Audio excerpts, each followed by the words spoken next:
ਗੁਆਂਢੀ ਸੂਬੇ ਤੋਂ, ਹਿਮਾਚਲ ਪ੍ਰਦੇਸ਼ ਤੋਂ। ਕੁਦਰਤ ਦਾ ਕਹਿਰ ਲਗਾਤਾਰ ਜਾਰੀ ਹੈ, ਪਰ ਜੋ ਸੰਕੇਤ ਤੇ ਜੋ ਖਬਰਾਂ ਆ ਰਹੀਆਂ ਨੇ ਉਹ ਵੀ ਕੋਈ ਬਹੁਤੀਆਂ ਚੰਗੀਆਂ ਨਹੀਂ। ਕੁੱਲੂ ਗਰਕ ਗਿਆ, ਪਰ ਕਹਿੰਦੇ ਸ਼ਿਮਲੇ ਦੀ ਤਿਆਰੀ ਹੈ ਜੀ। ਬਿਲਕੁਲ ਪ੍ਰਵੀਨ ਜੀ, ਪਿਛਲੇ 2 ਦਿਨਾਂ ਤੋਂ ਜਿਸ ਕਦਰ ਉੱਪਰ ਹਿਮਾਚਲ 'ਚ ਮੀਂਹ ਵਰਿਆ, ਉਹਦੇ ਨਾਲ ਡੈਮਾਂ 'ਚ ਪਾਣੀ ਵਧਿਆ ਤੇ ਪੰਜਾਬ ਦਾ ਰੋਪੜ ਜ਼ਿਲ੍ਹਾ ਖਾਸ ਕਰਕੇ ਇਸ ਕਦਰ ਪ੍ਰਭਾਵਿਤ ਹੋਇਆ ਕਿ ਉਹਦਾ ਬਹੁਤ ਗਹਿਰਾ ਅਸਰ ਹੈ। ਪਰ ਤੁਸੀਂ ਗੱਲ ਪਹਿਲਾਂ ਹਿਮਾਚਲ ਦੀ ਕੀਤੀ ਹੈ, ਮੈਂ ਉਸੇ ਗੱਲ ਤੋਂ ਗੱਲ ਅੱਗੇ ਵਧਾਵਾਂਗਾ ਕਿ ਬਿਲਕੁਲ ਕੱਲ ਕੁੱਲੂ 'ਚ ਜੋ ਕੁਝ ਵਾਪਰਿਆ ਉਹ ਲੋਕਾਂ ਨੇ ਲਾਈਵ ਖੜ ਕੇ ਦੇਖਿਆ ਉੱਥੇ, ਕਿਉਂਕਿ ਉਹ ਥਾਵਾਂ, ਉਹ ਇਮਾਰਤਾਂ ਪ੍ਰਸ਼ਾਸਨ ਨੇ ਪਹਿਲਾਂ ਖਾਲੀ ਕਰਾ ਲਈਆਂ ਸੀ ਤੇ ਸੰਭਾਵਨਾ ਪੂਰੀ ਸੀ ਕਿ ਕਦੇ ਵੀ ਢਹਿ ਢੇਰੀ ਹੋ ਸਕਦੀਆਂ। ਸੋ 30 ਸਕਿੰਟ ਦੇ ਵਿੱਚ 8 ਇਮਾਰਤਾਂ ਬਿਲਕੁਲ ਜਾ ਕੇ ਖਾਈ 'ਚ ਮਿੱਟੀ ਦੇ ਬਣ ਕੇ ਰੂਪ 'ਚ ਢਹਿ ਕੇ ਡਿੱਗ ਗਈਆਂ। ਸੋ ਉਹ ਤਾਂਸ਼ ਦੇ ਪੱਤਿਆਂ ਵਾਂਗ ਬਿਖਰਦੀਆਂ ਬਹੁ ਮੰਜ਼ਲੀਆਂ ਇਮਾਰਤਾਂ ਜੀ, ਉਹ ਸੰਕੇਤ ਸੀ ਕਿ ਕੁਦਰਤ ਨੇ ਸੰਕੇਤ ਦਿੱਤਾ ਕਿ ਭਾਈ ਨਾ ਕਰੋ ਮੇਰੇ ਨਾਲ ਖਿਲਵਾੜ, ਕਿਸੇ ਹੱਦ ਤੱਕ ਵਧੀਕੀਆਂ ਨਾ ਕਰੋ।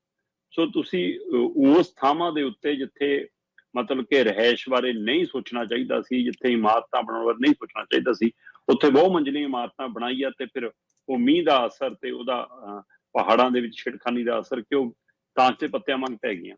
ਪ੍ਰਵੀਨ ਜੀ, ਜੇਕਰ ਮੈਂ ਅੰਕੜਿਆਂ ਦੇ ਹਵਾਲੇ ਨਾਲ ਤੁਹਾਡੇ ਮੂਹਰੇ ਕੁਝ ਤੱਥ ਰੱਖਾਂ ਤਾਂ ਤੁਸੀਂ ਹੈਰਾਨ ਹੋਵੋਗੇ ਕਿ ਇਹ ਵੀਰਵਾਰ ਸਵੇਰੇ ਮਤਲਬ ਦੀ ਘਟਨਾ ਹੈ। 8 ਮੰਜ਼ਿਲਾਂ ਮਤਲਬ ਕਿ 8 ਇਮਾਰਤਾਂ ਸੀਗੀਆਂ ਜਿਹੜੀਆਂ ਕਈ ਮੰਜ਼ਲੀ ਸੀਗੀਆਂ, ਉਹ ਮਕਾਨ ਜਾਂ ਘਰ ਜਾਂ ਉਹ ਬਣਾਏ ਹੋਏ ਥਾਵਾਂ ਉਹ ਮਤਲਬ ਕਿ ਢਹਿ ਢੇਰੀ ਹੋ ਗਈਆਂ ਤੇ 2 ਮਕਾਨ ਉਹ ਹੋਰ ਅਜੇ ਕਰਨ ਦੇ ਕਿਨਾਰੇ ਨੇ, ਜਦੋਂ ਕਿ 23 ਬਿਲਡਿੰਗਾਂ ਪ੍ਰਸ਼ਾਸਨ ਨੇ ਖਾਲੀ ਕਰਾਈਆਂ। ਉਹਨਾਂ ਨੂੰ ਖਤਰਾ ਹੈ ਕਿ ਜੇਕਰ ਆਹ 2 ਹਿੱਲੀਆਂ ਜਿਹੜੀਆਂ ਪੱਕਾ ਹੀ ਪਤਾ ਕਿ ਗਿਰਨੀਆਂ ਹੀ ਗਿਰਨੀਆਂ, ਉਹਦੇ ਨਾਲ 23 ਵੀ ਹਿੱਲ ਸਕਦੀਆਂ ਨੇ, ਫਿਰ ਉਹ ਬਿਲਕੁਲ ਖਾਲੀ ਕਰਾ ਲਈਆਂ ਗਈਆਂ ਨੇ। ਤੇ ਇਹਦੇ ਨਾਲ ਇਹ ਸਾਰਾ ਕੁਝ ਜਿਹੜਾ ਕੁਝ ਬਣਿਆ ਸੀਗਾ, ਇਹ ਜਿਹੜਾ ਨੈਸ਼ਨਲ ਹਾਈਵੇ ਕੱਢਿਆ 305 ਉਹਦੇ ਬਿਲਕੁਲ ਕਿਨਾਰੇ ਤੇ ਹੈ।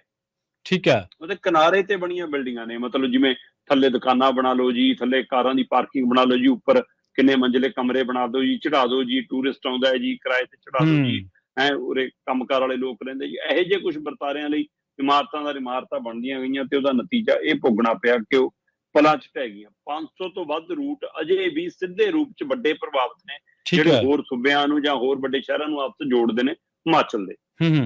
ਇਹ ਤੋਂ 200 ਤੋਂ ਵੱਧ, 250 ਦੇ ਕਰੀਬ 250-60 ਬੱਸਾਂ ਅਜੇ ਵੀ ਫਸੀਆਂ ਦੱਸੀਆਂ ਜਾ ਰਹੀਆਂ ਜਿਹੜੀਆਂ ਰਾਹਾਂ 'ਚ ਫਸੀਆਂ ਨੇ।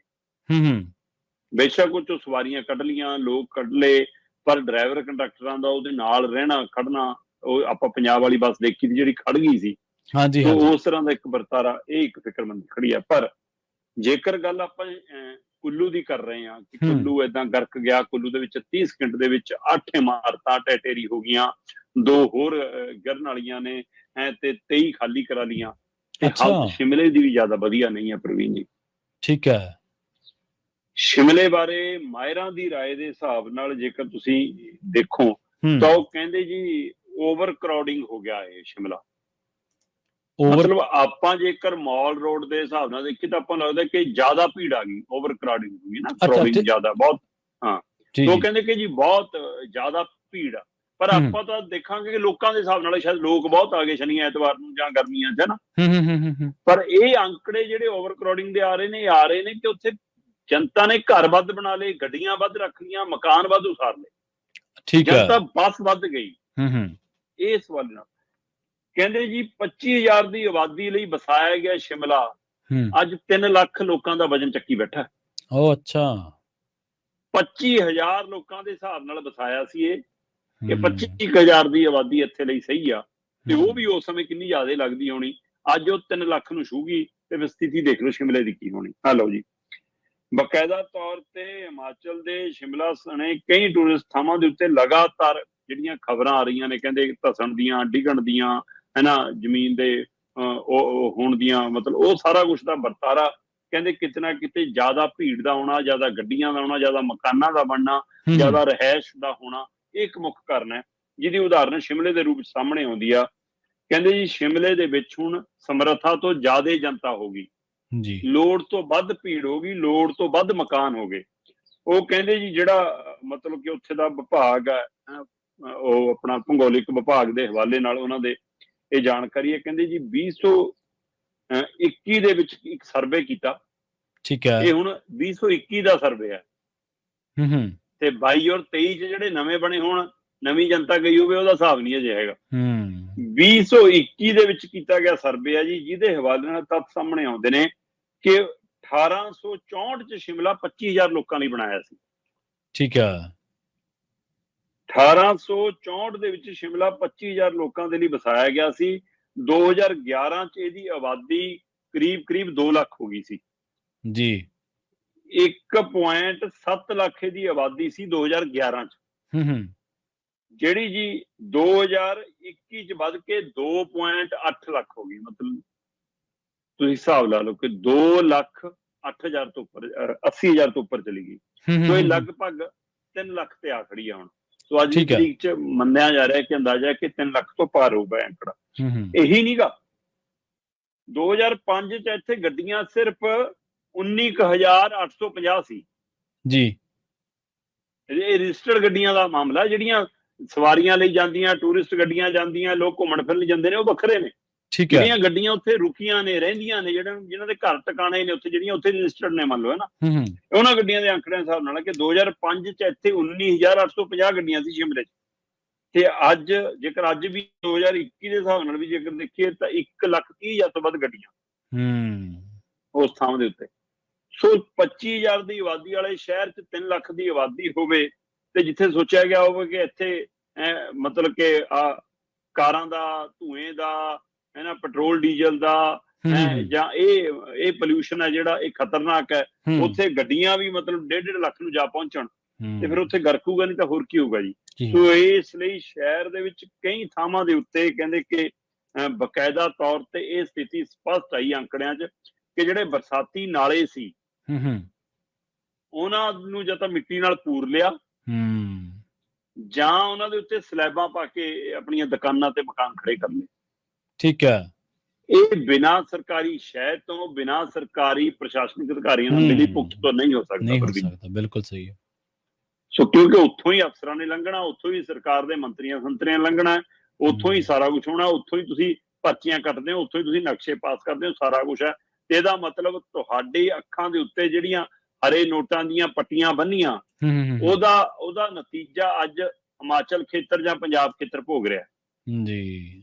ਸੋ ਉਹਦਾ ਨਤੀਜਾ ਤੁਸੀਂ ਇਹ ਦੇਖੋ ਕਿ ਇੱਕ ਵਾਰ ਫੇਰ ਦੱਸਿਆ ਜਾ ਰਿਹਾ ਕਿ ਅੱਜ ਦਾ ਦਿਨ ਅਜੇ ਵੀ ਖਤਰਨਾਕ ਹੈ। ਹਿਮਾਚਲ 'ਚ ਅੱਜ ਵੀ ਛੁੱਟੀਆਂ ਨੇ, ਪੰਜਾਬ 'ਚ ਭਲਕੇ ਤੱਕ ਛੁੱਟੀਆਂ ਨੇ, ਪਰ ਤੁਸੀਂ ਇੱਥੋਂ ਅੰਦਾਜ਼ਾ ਲਾ ਲਓ ਕਿ ਪੰਜਾਬ ਦੀ ਸਥਿਤੀ ਕੀ ਆ।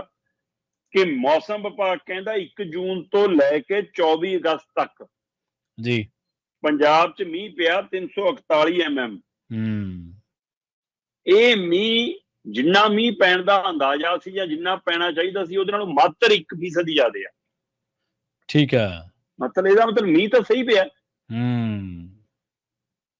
ਪਰ ਪੰਜਾਬ 'ਚ ਹੜ੍ਹ ਦੀ ਸਥਿਤੀ, ਇਸ ਵੱਲ ਆਪਾਂ ਪਹਿਲਾਂ ਵੀ ਵੱਡਾ ਚਰਚਾ ਕਰ ਚੁੱਕੇ ਹਾਂ। ਹੁਣ ਫੇਰ ਜਿਵੇਂ ਉੱਪਰੋਂ ਜਦੋਂ ਪਾਣੀ ਵਰਦਾ ਹੈ ਤੇ ਉਹ ਡੈਮਾਂ 'ਚ ਆਉਂਦਾ, ਤੇ ਸਾਡੇ ਡੈਮ ਜਦੋਂ ਖੁੱਲਦੇ ਨੇ ਫਿਰ ਉਹਦਾ ਨਤੀਜਾ ਭੋਗਿਆ ਜੀ ਕੱਲ ਫੇਰ ਰੋਪੜ ਨੇ। ਲੰਘੇ 1.5-2 ਦਿਨ ਤੋਂ ਰੋਪੜ ਦੀ, ਖਾਸ ਕਰ ਨੂਰਪੁਰ ਬੇਦੀ ਦੇ ਖੇਤਰ ਦੀ ਜੋ ਸਥਿਤੀ ਆ, ਚਾਹੇ ਉਹ ਪਿੰਡ ਹਰਸਾ ਬੇਲਾ ਹੋਵੇ ਤੇ ਚਾਹੇ ਉਹ ਪਿੰਡ ਮਤਲਬ ਕਿ ਜਿਹੜਾ ਸਾਡੇ ਦੂਸਰੇ ਪਿੰਡ ਨੇ, ਬੇਲਾ ਜਿਹੜਾ ਹੈ ਨਾ, ਜਿਵੇਂ ਸ਼ਾਹਪੁਰ ਬੇਲਾ ਤੇ ਹਰਸਾ ਬੇਲਾ, ਇਹ ਪਿੰਡ ਨੇ ਜਿਹੜੇ, ਉੱਥੇ ਸਥਿਤੀ ਬਹੁਤ ਮਾੜੀ ਆ। ਪ੍ਰਵੀਨ ਜੀ, ਸਤਲੁਜ ਦਰਿਆ ਦੇ ਉਫਾਨ ਦੇ ਨਤੀਜੇ ਦਾ ਇੱਕ ਕਾਰਨ ਹੈ, ਜਾਂ ਉਹਦੇ ਵਿੱਚ ਤੇਜ਼ ਵਹਾਅ ਨਾਲ ਡੈਮ ਵੱਲੋਂ ਛੱਡੇ ਪਾਣੀ ਦਾ ਨਤੀਜਾ ਹੈ ਕਿ ਰੋਪੜ ਦਾ ਪਿੰਡ ਜਿਹੜਾ ਹਰਸਾ ਬੇਲਾ, ਉਹਦਾ ਨਵੀਂ ਆਂਗਣਵਾੜੀ ਦੀ ਇਮਾਰਤ ਬਣੀ ਸੀ। ਠੀਕ ਹੈ। ਨਵੀਂ ਬਿਲਡਿੰਗ ਬਣੀ ਸੀ, ਉਹ ਬਹਾ ਕੇ ਲੈ ਗਿਆ।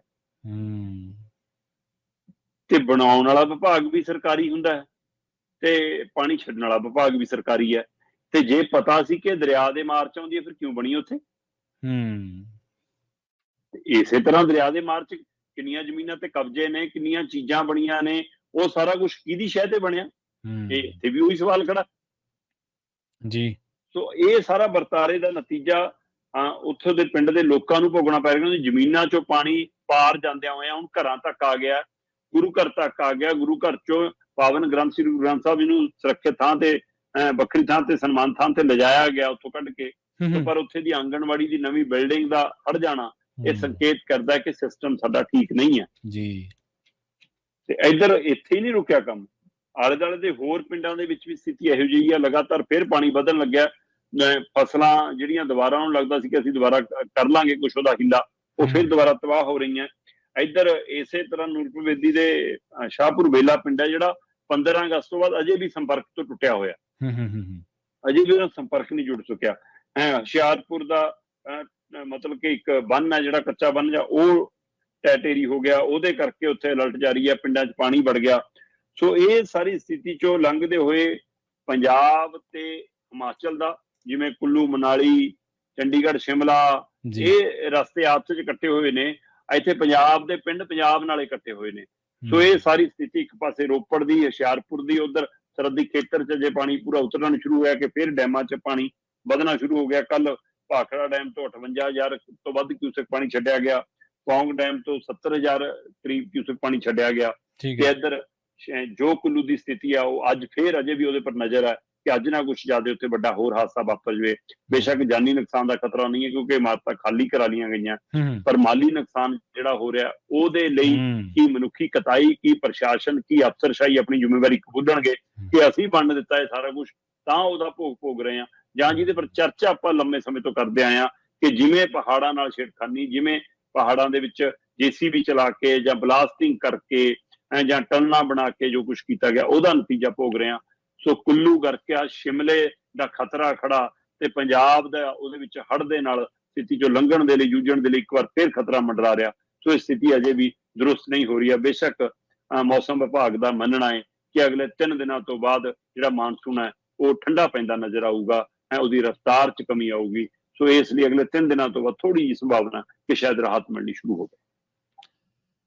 ਇਹਦਾ ਮਤਲਬ ਸ਼ਰਮਾ ਜੀ ਜਿਹੜਾ ਤੁਸੀਂ ਤੱਤਸਾਰ ਦਿੱਤਾ ਔਰ ਪਿਛਲੇ ਮੇਰੇ ਖਿਆਲ 10-11 ਮਿੰਟ ਤੁਸੀਂ ਸਾਰੀ ਤਫਸੀਲ ਦੇਣ ਤੇ ਲਾਤੇ ਇਹਦੇ ਸਾਰੇ ਪੱਖਾਂ ਤੋਂ ਤੁਸੀਂ, ਇਹਦਾ ਮਤਲਬ ਇਹ ਹੈ ਕਿ ਅਸੀਂ ਕੁਦਰਤ ਦੇ ਰਹਿਮੋ ਕਰਮ ਤੇ ਹਾਂ। ਸਾਡੀ ਆਪ ਦੀ ਨਾ ਤਾਂ ਕੋਈ ਮੈਨੇਜਮੈਂਟ ਹੈ, ਨਾ ਸਾਡੇ ਆਪ ਦੀ ਕੋਈ ਅਫਸਰਸ਼ਾਹੀ ਹੈ ਜਿਹੜੀ ਅਸੈਸਮੈਂਟ ਕਰ ਸਕੇ ਇਹਨਾਂ ਚੀਜ਼ਾਂ ਦੀ, ਨਾ ਹੀ ਉਹਨੂੰ ਦਰੁਸਤ ਰੱਖਣ ਦੇ ਸਾਡੇ ਕੋਈ ਉਪਰਾਲੇ ਹੈ। ਅਸੀਂ ਕੁਦਰਤ ਦੇ ਰਹਿਮ ਜੀ ਪ੍ਰਵੀਨ ਜੀ, ਸੱਪ ਬਾਰੇ ਕਿਹਾ ਜਾਂਦਾ ਕਿ ਸੱਪ ਨੂੰ ਜੇ ਛੇੜੋ ਨਾ ਉਹ ਤਾਂ ਵੱਢਦਾ ਨਹੀਂ। ਜਦੋਂ ਉਹਨੂੰ ਖਤਰਾ ਹੋਵੇ ਕਿ ਉਹਨੂੰ ਮਹਿਸੂਸ ਹੋਵੇ ਕਿ ਮੈਨੂੰ ਖਤਰਾ, ਫਿਰ ਉਹ ਹਮਲਾ ਕਰਦਾ। ਹਾਂਜੀ। ਕੁਦਰਤ ਬੰਦੇ ਦੇ ਲਈ ਸਹਾਈ ਹੈ, ਉਹਦੀ ਦੁਸ਼ਮਣ ਨਹੀਂ ਹੈ। ਬਿਲਕੁਲ ਸਹੀ ਹੈ, ਬਿਲਕੁਲ। ਪਰ ਕੁਦਰਤ ਲਈ ਖਤਰਾ ਬੰਦਾ ਬਣਿਆ ਤਾਂ ਸਥਿਤੀ ਚੋਂ ਲੰਘ ਰਿਹਾ। ਬਿਲਕੁਲ ਸਹੀ ਹੈ ਜੀ। ਤੇ